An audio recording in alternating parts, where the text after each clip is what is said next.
मोहम्मद आमिर ने बाबर आजम और विराट कोहली के बारे में खुलकर दिल की बातें की और खासकर बाबर आजम के बारे में बहुत कुछ कहा है। उनने अपने यूट्यूब के चैनल पर पहले जो वीडियो अपलोड किया उसमें उनने बाबर वर्सेस मोहम्मद आमिर की जो कहानियां चल रही थी पीएसएल 8 में भी, उससे पहले भी, कि मोहम्मद आमिर जो है वो बाबर आजम की जो है वो उसकी शोहरत से जलते हैं, उसकी बैटिंग की टेक्निक से जलते हैं। वो इस वजह से मोहम्मद आमिर जो है वो हमेशा बाबर आजम को तनकीद का निशाना बनाते हैं, बाबर आजम की कैप्टनसी को तनकीद का बनाते हैं। मोहम्मद आमिर जो है वो बाबर आजम जितना पॉपुलर नहीं हो सका, बाबर आजम की ज्यादा इज्जत है, बाबर आजम की ज्यादा शोहरत है, तो इस वजह से मोहम्मद आमिर जो है वो बाबर आजम को जो है वो देख नहीं, एक आंख नहीं पाते और मोहम्मद आमिर उनकी हर वक्त जो है वो बदखुई करते रहते हैं। उसके बरक्स जो है वो विराट कोहली की जो है वो तारीफ करते रहते हैं, इंडियन प्लेयर्स की तारीफ करते रहते हैं। तो मोहम्मद आमिर ये सब कुछ बाबर आजम के बुगस में सब कुछ कर रहे हैं। और फिर पीएसएल 8 में पाकिस्तान सुपर लीग में जब मोहम्मद आमिर और बाबर आजम के दरमियान जब भी मुकाबला होता था उस चीज को बड़ा हाइप क्रिएट की जाती थी। मोहम्मद आमिर के जो एक्शन थे कुछ तो गैर मुनासिब एक्शन थे, लेकिन वो हीट ऑफ द मोमेंट हो जाते हैं, क्योंकि जब एक बंदा जो है वो काफी अरसे से टीम से बाहर है और वो अच्छा परफॉर्म कर रहा है, उसके बावजूद गो के उसने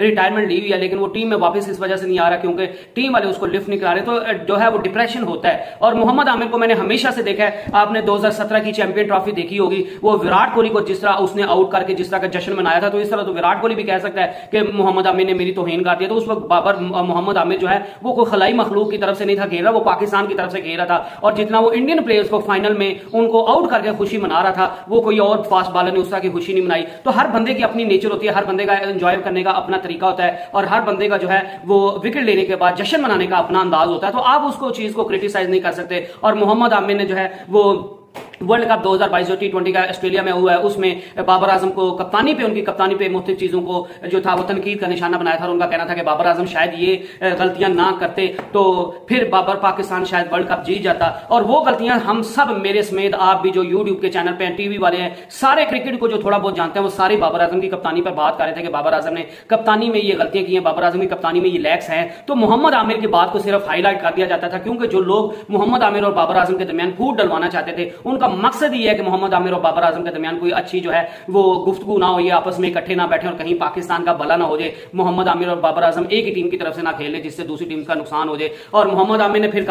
उन्होंने कहा कि मेरे लिए बाबर आजम की विकेट लेना और टेल एंडर की विकेट लेना जो है वो उतनी ही अहमियत की हामिल है। तो इन चीजों के बारे में भी फिर बाबर आजम के जो फैंस थे उन्होंने कहा कि टेल एंडर कहां पे, उन्होंने बाबर आजम की तौहीन कर दी है। बाबर आजम दुनिया का नंबर 1 बैट्समैन है और मोहम्मद आमिर ने उसको टेल एंडर के साथ मिलाकर बाबर आजम की तौहीन की है। और बाबर आजम जो है वो मोहम्मद आमिर को एक आंख नहीं पाते। मोहम्मद आमिर जो है वो बाबर आजम जैसी, उनके पास शोहरत नहीं है, उनके पास उतना पैसा नहीं है, उनकी उतनी ब्रांड वैल्यू नहीं है। तो इस वजह से मोहम्मद आमिर जो है वो सारे ये सब कुछ जो कर रहे हैं ये बुग़्ज़े बाबर में कर रहे हैं। तो इन सारी चीजों को जो है वो मोहम्मद आमिर ने क्लियर कर दिया है। लेकिन अब आगे मैं ये बताऊंगा कि मोहम्मद आमिर ने जब सारी चीजों को क्लियर कर दिया तो अब भी जो लोग हैं जिनका मकसद सिर्फ बदम नहीं फैलाना होता है, वो अब भी इस चीज को नेगेटिव ले रहे हैं कि मोहम्मद आमिर ने ये यू टर्न इसको इस तरह लिया। बड़े बड़े लोग यूट्यूबर्स भी इस बात पे बात कर रहे हैं कि मोहम्मद आमिर का जी अब तक का सबसे बड़ा यू टर्न उसे बाबर आजम के खिलाफ जो है अब उसकी तारीफों में जमीन आसमान एक कर दिया है, वो वर्ल्ड कप खेलने के लिए कर रहा है। उसकी मोहम्मद आमिर और बाबर आजम की जो है आपस में डील हो गई है और बाबर आजम और मोहम्मद आमिर जो है वो वर्ल्ड कप में आपको पाकिस्तान की टीम में खेलते हुए मिलेंगे।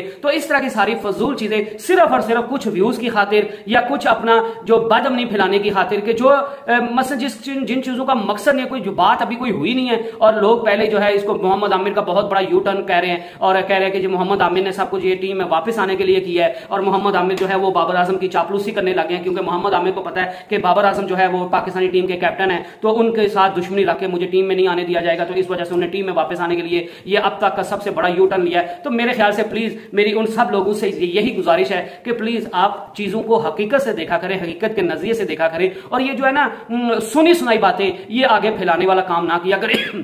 क्योंकि बीइंग अ मुस्लिम जो है वो हुजूर पाक सल्लल्लाहु अलैहि वसल्लम का भी फरमान है, जिसका मफहूम जो है हुजूर पाक की हदीस का कि इंसान के झूठा होने के लिए इतना ही काफी है कि वो बगैर तहकीक के कोई बात कर दे। तो जब आप जो है कोई सुनी सुनाई बात एक बंदे को पता चलती है, आगे वो जब दूसरे बंदे को बताता है तो वो बंदा अपनी पढ़ाई बयान करने के लिए उसमें से एक दो बात और ऐड कर देता है, फिर उसने जब तीसरे को बताने तो वो दूसरा जो है उसने अपनी थोड़ी ऐड करके तो अगले तीसरे को बतानी है। तो इस वजह से बात का पतंगड़ बनता जाता है। और बाबर आजम के जो फैन है वो मोहम्मद आमिर और बाबर आजम की आपस में दोस्ती होने नहीं देना चाहते। लेकिन बहरहाल ये सारी चीजें चलती रही। रहेंगी, हमेशा दुनिया ऐसे ही चलती है। तो अब मोहम्मद आमिर ने जो है वो बाबर आजम और विराट कोहली के बारे में खुलकर दिल की बातें की और खासकर बाबर आजम के बारे में बहुत कुछ कहा है और बाबर आजम की जमीन जो उनकी तारीफ है वो खुलकर की है, जो लोगों को हजम नहीं हो रही। लोग इसको भी शक की बुनियाद पर देख रहे हैं कि मोहम्मद आमिर साहब ये सब कुछ जो है वो पाकिस्तान की तरफ से वर्ल्ड कप खेलने के लिए कर रहे हैं, क्योंकि उनको पता है कि बाबर आजम जो है वो पाकिस्तान के कैप्टन है और उनकी मर्जी के बगैर तो उनसे दुश्मनी निभाकर वो अपना ही नुकसान कर रहे हैं। इसलिए मोहम्मद आमिर ने जो है वो बाबर आजम की तारीफें करना शुरू कर दी और जो पहले वो बयान देते थे उससे मुकर गए हैं। तो मोहम्मद आमिर ने उन चीजों पे बयान दिया है कि मोहम्मद आमिर हमेशा से, आप सभी को पता है कि वो अग्रेसिव बॉलिंग करते हैं और मुख्तलिफ औकात में मोहम्मद आमिर ने जो है वो बाबर आजम की कप्तानी पर तनकीद की है और वो दोनों जब भी क्रिकेट खेलते हैं मोहम्मद आमिर और बाबर आजम तो उनका टाकरा बहुत दिलचस्प होता है, क्योंकि एक तरफ जो है वो दुनिया का नंबर 1 बॉलर होता है और एक तरफ जो है वो दुनिया का नंबर 1 बैट्समैन होता है। तो टाकरा तो फिर दिलचस्प होना ही होता है। और मोहम्मद आमिर के अग्रेसिवनेस जो है, उसके विकेट लेने के अग्रेसिव अंदाज को जो है वो लोग गलत रंग देते हैं। फास्ट बॉलर्स, ये कई इस चीज पे डिबेट हो चुकी है कि फास्ट बॉलर में अगर एग्रेशन नहीं होगा तो फिर वो फास्ट बॉलिंग, ये एग्रेशन जो है ये फास्ट बॉलिंग का एक जुज है और ये जो फास्ट बॉलर होते हैं आप उनसे ये चीज पूछ सकते हैं। तो अगर एक चीज शहीन शाह अफरीदी करे, शुएब अख्तर करे, दूसरे सारे करे तो वो ठीक है, लेकिन मोहम्मद आमिर कर ले क्योंकि वो आपको एक आंख नहीं पाता और वो बाबर आजम और आप उनके दरमियान खलिशें पैदा करना चाहते हैं तो आप उसके एग्रेशन को जो है वो गलत रंग देते हैं। तो ये नहीं होना चाहिए। मोहम्मद आमिर जो है वो हमेशा से अग्रेसिव रहते हैं, अग्रेसिव बॉलिंग करते हैं, वो डिफेंसिव माइंडसेट के साथ खेलने वाला बंदा ही नहीं है। तो जिसकी वजह से इन सारी चीजों की वजह से बाबर और आमिर के दरमियान बहुत दूरियां पैदा हो गई थी। तो मोहम्मद आमिर ने बाबर आजम के बारे में, जो लोग कहते थे कि मोहम्मद आमिर बाबर आजम को अच्छा खिलाड़ी नहीं समझते और उनको एवरेज प्लेयर समझते हैं, लेकिन मोहम्मद आमिर ने इन सारी चीजों को जो है वो क्लियर कर दिया है। और मोहम्मद आमिर ने अपने उन तमाम हेटर्स को और तमाम उन लोगों को जो ये कहते थे कि मोहम्मद आमिर जो है वो बाबर आजम को एक आंख नहीं पाते, मोहम्मद आमिर जो है बाबर आजम जो है वो मोहम्मद आमिर को एक आंख नहीं पाते और उनने जो है वो बाबर आजम को टेल एंडर बैट्समैन के तौर पर कहा है और उनको जो है वो कहा कि मेरी विकेट, बाबर की विकेट लेना या टेल एंडर की विकेट लेना मेरे लिए बराबर है। तो मोहम्मद आमिर ने अपने यूट्यूब के चैनल पे उन तमाम लोगों को जो है वो मुंह पर जोरदार तमाचा जो है वो रसीद कर दिया और मोहम्मद आमिर का कहना था कि ये जो लोग है, कुछ लोग जो कुछ नेगेटिव लोगों की वजह से जो है मेरे जो बयान है उसको गलत जो है वो रंग दिया गया, क्योंकि बाबर आजम की कप्तानी पर तो सारे बात कर रहे थे, बाबर आजम की कप्तानी पे कौन बात नहीं था कर रहा, सारे लोग ही बात कर रहे थे। तो मोहम्मद आमिर ने भी कोई बात करके गलत नहीं की। दूसरा जो उनका कहना था कि मुझे कहा जाता है कि मोहम्मद आमिर ने बाबर आजम को टेल एंडर से या एवरेज बैट्समैन करार दिया, तो मोहम्मद आमिर ने कहा क्या मुझे एक भी मेरा इंटरव्यू निकाल के दिखा दे जिसमें मैंने ये कहा कि बाबर आजम जो है वो एवरेज प्लेयर है या वो एवरेज बैट्समैन है। उनका कहना था कि बाबर आजम जो है वो दुनिया के दौरे हाजिर के सबसे बेहतरीन बैट्समैन है, पाकिस्तान के नहीं पूरी दुनिया के सबसे बेहतरीन बैट्समैन है और उनकी टेक्निक जो है वो बहुत सॉलिड है, उनकी टेक्निक जो है वो बहुत कमाल की है। और इसी वजह से T20 में तो चले ठीक है, तेज रन बनाने की वजह से बाबर आजम जो है वो कई दफा आउट हो जाते हैं, लेकिन बाबर आजम जिस पाए का प्लेयर है, जिस टेक्निक का प्लेयर है, जिस सॉलिड टेक्निक का प्लेयर है, बाबर आजम को मेरे लिए भी बॉलिंग करना जो है वो ओडीआई में और टेस्ट में उनको आउट करना बहुत मुश्किल काम होता है, क्योंकि उनकी जो स्किल्स हैं वो बड़ी कमाल की, उनकी टेक्निक जो है बैटिंग में बड़ी कमाल की है। तो इस वजह से उन्होंने बाबर आजम को जो है वो नंबर 1 जो है वो दुनिया का बैट्समैन करार दिया और उन्होंने उन तमाम लोगों को कहा कि आप मेरा एक भी इंटरव्यू या मेरे एक दफा क्लिप मुझे दिखा दें जहां पे मैंने बाबर आजम को जो है वो कहा हो कि बाबर आजम एवरेज क्लास का प्लेयर है या बाबर आजम जो है वो एवरेज बैट्समैन है, मुझे आप दिखा दें। मैंने सिर्फ और सिर्फ उसकी कप्तानी पे बात की थी, जो कप्तानी में मुझे लैक्स नजर आ रहे थे मैंने सिर्फ उन पर बात की थी। अदरवाइज मैंने ये नहीं कहा कि बाबर आजम जो है वो विराट कोहली से अच्छा प्लेयर नहीं है। बाबर आजम दुनिया का दौरे हाजिर का सबसे कमाल और सबसे सॉलिड टेक्निक का प्लेयर है और वो इस चीज को बार बार बाबर आजम जो है वो साबित भी कर रहा है। तो मेरे जो इंटरव्यू उसको गलत जो है वो रंग न दिया जाए। और PSL 8 में भी जब वो बाबर आजम और मोहम्मद आमिर का टाकरा होता था तो लोग हमेशा मोहम्मद आमिर को गलत कहते थे। तो उनका कहना था कि जब एक अच्छे बॉलर और बैट्समैन के दरमियान मुकाबला होता है तो मैं उस चीज को बड़ा एंजॉय करता हूं, मेरे लिए वो बड़ा खुशी का पल होता है और इसी से जो है वो क्रिकेट का हुस्न बढ़ता है। तो आप इस चीज को जो है वो गलत रंग नहीं दे सकते, क्योंकि मेरी टीम ने मुझे पे किया हुआ है, मेरा काम है कि विकेट्स लेना और अपनी टीम को जितवाना। फिर मेरे सामने चाहे बाबर आजम हो या कोई टेल एंडर हो, वो उनकी विकेट लेना मेरे लिए अहमियत की हामिल है। उन्होंने कहा इसका मतलब ये नहीं है कि मैंने बाबर आजम को टेल एंडर कहा है, मेरा कहने का मतलब ये है कि फर्ज करें आखिरी ओवर है उसमें 10 रन चाहिए मेरी टीम को, अगली मेरी हरीफ टीम को जीतने के लिए, और उनके 2 खिलाड़ी जो है वो अभी क्रीज पर मौजूद हैं। तो मेरे लिए जो है वो आखिरी ओवर में उनके 2 खिलाड़ियों को जो है वो आउट करना ज्यादा अहमियत का हामिल है, बजाय इसके कि मैंने ये सोचूं कि मैंने बाबर आजम की विकेट लेनी है। क्योंकि मुझे मेरी टीम ने पैसे दिए, मैं अपनी टीम को जितवाने की हर मुमकिन कोशिश करूंगा। और मैं जो वो टेल एंडर है, क्योंकि मैं यही सोच के बैठा रहूं कि जी नहीं जी मैंने बाबर आजम को आउट करना, टेल एंडर को मैंने आउट नहीं करना, तो मेरी तो टीम हार जाएगी। तो ये मैंने बात की थी कि टेल एंडर्स को भी अपनी टीम को जितवाने के लिए टेल एंडर को भी आउट करना जो है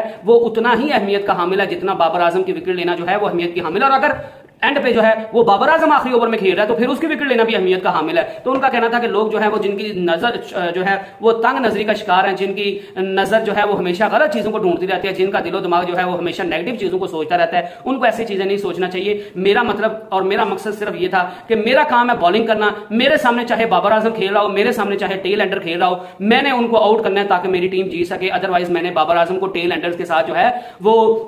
तशबीह नहीं दी, और ना ही मैं मोहम्मद बाबर आजम को कभी भी टेल एंडर कह सकता हूं, क्योंकि वो दौरा हाजिर का पाकिस्तान का बल्कि पूरी दुनिया का सबसे साउंड टेक्निक का और सबसे सॉलिड टेक्निक का प्लेयर है। तो उन्होंने कहा कि जो लोग ऐसी बातें करते हैं उनको जो है वो इन चीजों से बाज रहना चाहिए, लोगों के दरमियान गलत चीजों को फैलाना नहीं चाहिए। और कप्तानी के बारे में बात करते हुए उन्होंने कहा कि पाकिस्तान के पास अभी वर्ल्ड कप में बाबर आजम के अलावा जो है वो कोई भी बंदा, कोई भी प्लेयर ऐसा नहीं है जो कि पाकिस्तान की टीम की कप्तानी कर सके। तो कप्तानी का हक सिर्फ और सिर्फ जो है वो बाबर आजम का है, और बाबर आजम को ही कप्तानी देनी चाहिए। और नजम सेठी ने भी पिछले इंटरव्यू में जो ने इंडिया के जो है वो एक राहुल जैन को उन्होंने जो है वो दिया था, इंटरव्यू दिया था, उसमें भी नजम सेठी ने भी कह दिया था कि बाबर आजम को हमने फ्री हैंड दे दिया, बाबर आजम को मैंने बुलाया है, उनको मैंने कह दिया है यंग बॉय आप जो है वो अपनी क्रिकेट को एंजॉय करो, जैसे आप चाहते हो अपनी टीम को चलाओ, और हमें वर्ल्ड कप जीतना है, और वर्ल्ड कप तक तो आपको कप्तानी से कोई बंदा नहीं हिलाएगा। तो बाबर आजम की कप्तानी पे वैसे भी मोहर साबित हो चुकी है। तो उसके बाद मोहम्मद आमिर ने भी कह दिया कि वक्ती तौर पर पाकिस्तान की टीम में ओडीआई वर्ल्ड कप के लिए जो है वो सबसे बेहतरीन चॉइस जो है वो एज ए कैप्टन वो बाबर आजम ही है। तो इसके अलावा जी आकिब जुबैर जो है उनने भी पाकिस्तान की टीम में वक्ती तौर पर सारे खिलाड़ियों में से बेहतरीन मौजू जो कप्तान के लिए बंदा है वो बाबर आजम को करार दिया है। इसके अलावा जी मेरे ख्याल से अब उन तमाम लोगों को जवाब मिल गया होगा जो बाबर आजम और मोहम्मद आमिर के दरमियान जो है वो इख्तिलाफात बढ़ाना चाहते हैं और टीम को डिवाइड करना चाहते हैं। आप डिवीजन का काम ना किया करें, आप लोगों को जोड़ने का काम किया करें, आप लोगों को आपस में मिल बैठकर जो है वो चलने का मशवरा दिया करें, क्योंकि अगर पाकिस्तान की टीम में यूनिटी होगी और रिस्पेक्ट का एलिमेंट होगा तो फिर जो है वो पाकिस्तान की टीम जो है वो तरक्की करेगी। इसके अलावा जी बात करेंगे कि पाकिस्तान वर्सेज ऑस्ट्रेलिया के दरमियान 3 टेस्ट मैचेस की विनोद कादिर ट्रॉफी की जो है वो सीरीज जो है वो शेड्यूल होगी, और ये सीरीज दिसंबर और जनवरी 2014 में खेली जाएगी। इसमें 3 टेस्ट मैचेस होंगे जो कि आईसीसी वर्ल्ड टेस्ट चैंपियनशिप का हिस्सा होंगे। ये तीनों टेस्ट मैच जो है वो पर्थ, मेलबर्न और सिडनी क्रिकेट ग्राउंड में खेले जाएंगे, और ये पहला जो टेस्ट है वो 14 दिसंबर से लेकर जो है वो आपको 17 दिसंबर तक 14 से लेकर 18 तक 14 से 18 तक जो है वो पहला टेस्ट पर्थ में खेला जाएगा, और ये पाकिस्तान की हिस्ट्री का पहला टेस्ट मैच है जो पाकिस्तान पर्थ में खेल रहा है। इससे पहले पाकिस्तान ने पर्थ में कभी नहीं खेला। और दूसरा जो टेस्ट है वो बॉक्सिंग डे में होगा, और वो 26 से लेकर 30 दिसंबर तक खेला जाएगा, और तीसरा और आखिरी टेस्ट जो है वो सिडनी क्रिकेट स्टेडियम में खेला जाएगा, जो 3 जनवरी से स्टार्ट होकर 7 जनवरी तक जो है वो खेला जाएगा। और इस जो सीरीज है इसका नाम जो है विनोद कादिर ट्रॉफी रखा गया, और ये आईसीसी के वर्ल्ड टेस्ट चैंपियनशिप का बाकायदा हिस्सा होंगे। और ये बाबर आजम जो है वो तीसरी बार ऑस्ट्रेलिया का दौरा कर रहे हैं। पहले उन्होंने जो है वो मिसबाह हक की 2016 में मिसबाह हक की कप्तानी में ऑस्ट्रेलिया का दौरा किया था, फिर मेरा 2018 या 19 में जो है वो अजहर अली की कप्तानी में उन्होंने दौरा किया था, और अब जो है वो बाबर आजम जो है वो तीसरी बार एज ए कैप्टन पाकिस्तान की टीम को लीड करेंगे, और वो ऑस्ट्रेलिया का 3 टेस्ट के लिए दौरा करेंगे। तो ये पाकिस्तान की सीरीज शेड्यूल हुई है। तो नेक्स्ट वीडियो तक स्टे ब्लेस्ड, स्टे ट्यून्ड, अल्लाह हाफिज।